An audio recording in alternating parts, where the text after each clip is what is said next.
Coming up on 8:19, welcome back. Before the break, David Romero gave us a look at the Harrell House, Bug Museum and Science Shop in Santa Fe. And now joining us in the studio with a few of his creepy crawly creatures, Wade Harrell. Yes, and they are a little bit creepy if you don't like spiders. Some people love them and they're going to say, what are you talking about? So tell us a little bit more about this museum. We saw a preview there, but I'm curious about the inside look. Well, we have 2,400 mounted insects on display there, and this is the collection of Oliver Greer, who's been collecting bugs since he was about 8 or 10 years old. Oh, really?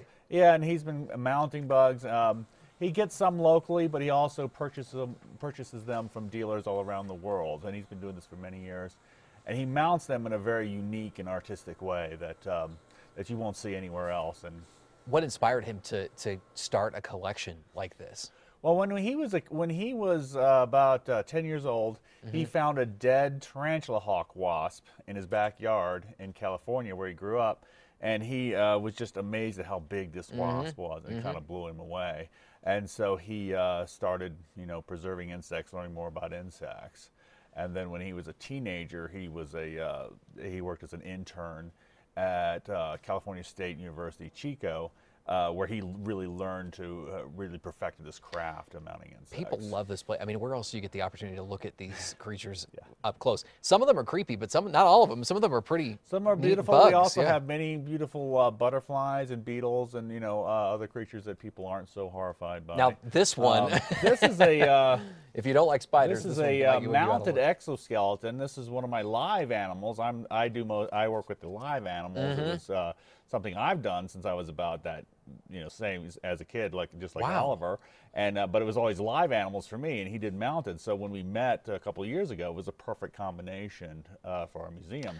This one is a shed skin of a Goliath bird-eating tarantula from South America. This is our largest live tarantula in the museum.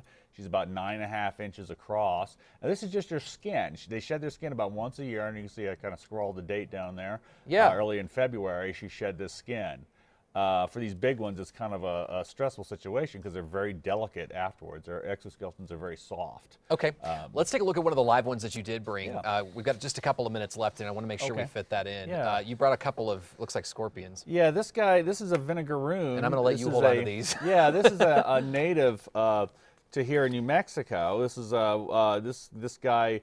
Vinegaroons are totally harmless. So if you ever see these in your yard, if you encounter these, you do not need to kill them. They're very, very gentle. Their only defense is to spray acetic acid. You're kidding me. Which makes them smell like vinegar. And so the worst thing they can do is make you smell like salad, Okay. So he's got claws up front. They do not use them to pinch people, so they don't pinch, sting, bite, or anything. Totally, totally safe. Okay. Very gentle. That's interesting. Very interesting. Get the opportunity to see that. Then I got a large scorpion here. This is an African scorpion. And by the way, do not pick up scorpions if you see them here. They're, this particular species is called an emperor scorpion. They almost never sting. They're very, very but you won't find them here. No, you won't find them here. This is large African scorpions. Our local scorpions are like 1/10 of the size, little guys. But they're much more likely to sting. The emperors are very gentle. Venom's very mild. And just real quick, I wanted to show how they glow under ultraviolet light. And all scorpions do this. We don't know why, just something in their exoskeleton that fluoresces under ultraviolet light. Fascinating. So if you ever want to know if you have scorpions in your yard, this is a very useful gadget to get. All right. This one I'm kind of the least excited about. Finally, I don't know how many people you have tell you don't like spiders. Yeah, a lot of people stand back for tarantulas, but people are fascinated too. We get a lot of people who come to the museum, and you do get a chance to touch these guys. Hold them up. We've only got a couple seconds left. And then again, this is the Harrell Museum in Santa Fe, and you can see live bugs there and all kinds of stuff. This is a Chilean rose tarantula, a little more calm than our local species, but even those are harmless. The venom is very mild. They very rarely bite. Their main defense is actually a specialized hair on their rear end called urticating hair that they can flick off at their enemies. It's fascinating. Thanks so much. We appreciate it. Thanks for coming in. We'll be right back. Don't go away.